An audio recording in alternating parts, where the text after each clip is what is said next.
নমস্কার, আমার আরও একটি ব্লগে আপনাদের আবারও স্বাগত জানাই। আজকে সকাল সকাল রান্না বসিয়ে দিলাম, কারণ আগের দিন আপনাদের বলেছিলাম যে ভাইফোঁটার বাজারটা বাকি রয়েছে, সেই ভাইফোঁটার বাজারটাই করতে বেরোবো একটু পরে। যাই হোক, অনেকে আমাকে কমেন্টে বলেছে বা অনেকে আমাকে বলেছে যে কড়াইটা একটু চেঞ্জ কর, কারণ ওই কালো কড়াইটা রান্নাটা আর দেখতে ভালো লাগছে না। তাই জন্য আমি কড়াইটা ভাবলাম আজকে থেকে চেঞ্জ করে ননস্টিকের কড়াইয়ে আপনাদের জন্য রান্না দেখাবো, যাতে আপনাদের ভালো লাগে। সকাল সকাল এই যে উচ্ছে ভাজা স্টার্ট করলাম। উচ্ছেটা ভালো করে হালকা ভাজা হয়ে গেছে, এর মধ্যে এবার পেঁয়াজ আর লঙ্কাটা দিয়ে দেবো।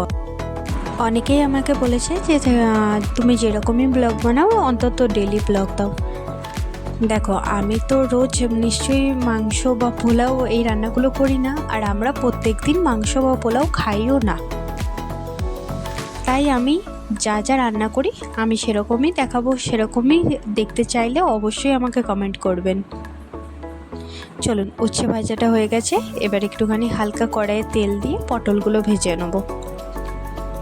আজকে পটলের মধ্যে নারকেল দিয়ে কোনো রকম দোরমা নয়, শুধু পটলের হালকা করে ছাড়িয়ে নিয়ে খোসাগুলো আর বীজগুলো বার করে নিয়ে ভালো করে ভেজে ভালো করে মশলা দিয়ে একটা পটলের রান্না করব। বাড়িতে এই রান্নাটা সবার প্রত্যেকের বাড়িতেই মোটামুটি হয়ে থাকে, তাই সবাই অবশ্যই জানবেন। এই যে পটলগুলো ভালো করে ভাজা হয়ে গেছে, এবার একটুখানি হালকা জিরে দিয়ে দেবো, আর আদা রসুন টমেটো পেঁয়াজ একটা পেস্ট বানিয়ে রেখেছি সেটা দিয়ে, তার মধ্যে জিরে ধনে লঙ্কা আর হলুদের গুঁড়ো একটা পেস্ট বানিয়ে রেখেছি সেটাও আমি দিয়ে দেবো।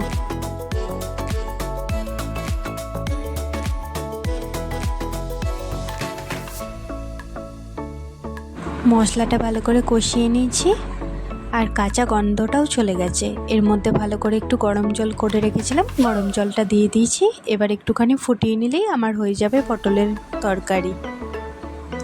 আর আজকে একটুখানি ডিমের ঝোল বানাবো, তার জন্য আগে থেকে ডিম সেদ্ধ করে রেখে দিয়েছি, আলু কেটে আর মশলাগুলো বেটে রেখে দিয়েছি। এই যে কড়াইতে তেল দিয়ে ভালো করে ডিম আর আলুটাকে ভেজে নিলাম, তার মধ্যে আদা রসুন বাটা আর পেঁয়াজ টমেটো সব বেটে রেখেছি একসাথে। আর এর মধ্যেখানে একটুখানি মশলা আমি বানিয়েও রেখেছিলাম, সেই মশলাটাই আমি দিয়ে দিচ্ছি, যেটার মধ্যে জিরে ধনে লঙ্কা হলুদ আমি যেটা বাটিতে গুলে রাখি সেটা আমি এবার দিয়ে দেবো ভালো করে।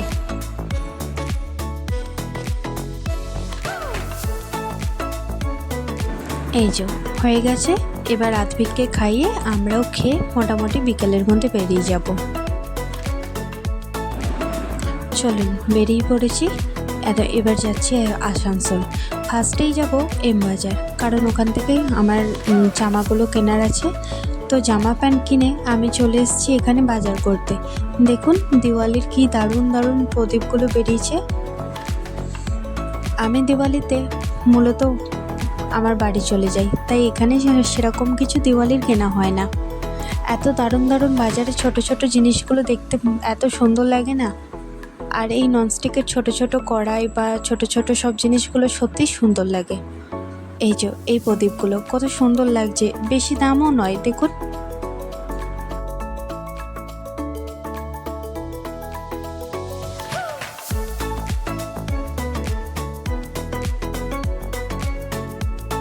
চারিদিকে দিওয়ালির এত দারুণ দারুণ সুন্দর ডেকোরেশন দেখে সত্যি মনটা খুব ভালো লাগছে। এখানে রঙ্গোলি, এখানে ঘর সাজানোর জিনিস আর প্রদীপগুলো এত সুন্দর। দাম কিন্তু মোটে 99 টাকা করে, আর ওই সাইডেরগুলো 179। সত্যি বলতে কি সত্যিই দারুণ লাগছিল। চলুন, কথা বলতে বলতে এদিকটা দেখে এবার অন্য অন্য জিনিসগুলো দেখুন।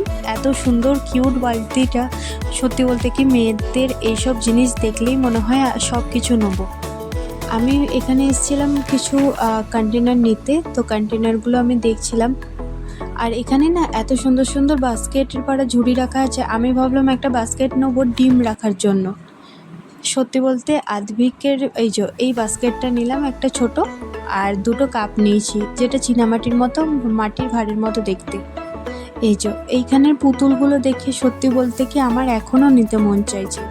যেমন আমার বাসনপত্র কিনতে মন চায়, তেমন আমার এই পুতুল কিনতেও সব সময় মন চায়। এই যে পিঙ্ক কালারের, আমার হাজব্যান্ডকে বলছি শোনো না, আমাকে এই সারপ্রাইজটা দেবে অ্যানিভার্সারিতে।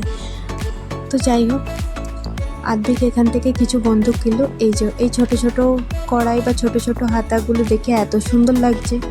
মেয়েদের যতই বলুন, এই রান্নাঘরে সব কিছু থাকলে এইগুলো আবার নিতে ইচ্ছা করে।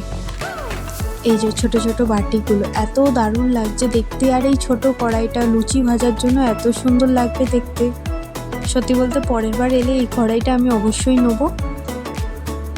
চলুন, বাজার মোটামুটি আমাদের কমপ্লিট হয়ে গেছে, অবশ্যই বাড়ি গিয়ে দেখাবো কী কী কিনলাম।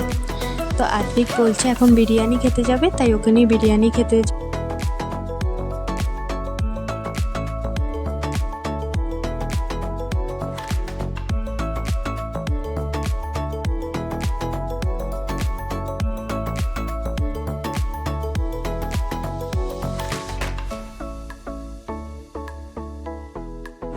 বাড়িতে চলে এসেছি। এই যে এই 3টে কন্টেনার নিয়েছি, এই কন্টেনারগুলো এত সুন্দর লাগছিল দেখতে। আর এই যে একটা ছোবড়া নিয়েছি, আর প্রথমেই দেখিয়ে দিয়েছিলাম এই ঝুড়িটা নিয়েছিলাম ডিম রাখার জন্য, আর এইটা নিয়েছি চা খাওয়ার জন্য 2টো মাটির ভাঁড়ের পাড়া কাপ। আর আমি যথাযথ কফি খুবই খাই, তো কফির জন্য একটা কফি নিয়ে নিয়েছি। আর সত্যি বলতে কি নেস্টক্যাফের থেকে পুরোটা অনেকটা ভালো খেতে। আর এই যে 4টে মশলার রাখার কৌটো নিয়েছি কাচের। সত্যি বলতে এই মশলা রাখার কৌটোগুলো এত সুন্দর দেখতে।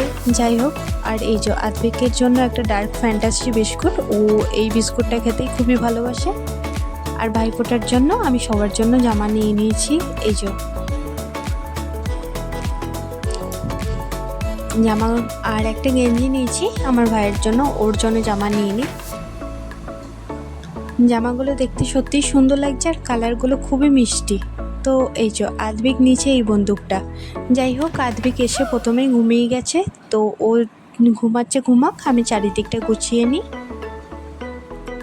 আর আদ্বিক কোনো বিস্কুট খেতে চায় না, শুধু এই ডার্ক ফ্যান্টাসি। কী যে ওর ভালো লাগে এই ডার্ক ফ্যান্টাসি খেতে। যাই হোক, আমি সব বিস্কুটগুলো ভালো করে কন্টেনারে ঢুকিয়ে রান্নাঘরটা গুছিয়ে আপনাদের অবশ্যই দেখাচ্ছি।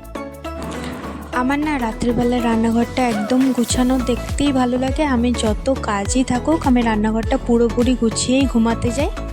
দেখুন কত সুন্দর লাগছে, যাতে আমি সকালবেলায় অন্তত দেখতে পারি যে হ্যাঁ রান্নাঘরটা গুছানো আছে, খুব ভালো লাগছে। এই যে এটার মধ্যে কালকে ডিমগুলো রাখবো ভালো করে, আজকে আপাতত এখানেই রেখে দিয়েছি। আর সব কিছু সাজিয়ে গুছিয়ে রেখে দিলাম। সত্যি বলতে আমার এই রান্নাঘরটা সাজাতে সবসময়ই ভালো লাগে, মনে হয় হ্যাঁ নতুন নতুন কৌটো কিনে আর একটু ভালো করে সাজাই।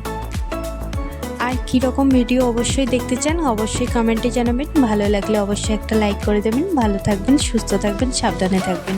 আরও নতুন ব্লগ আসছে, দেখতে থাকুন।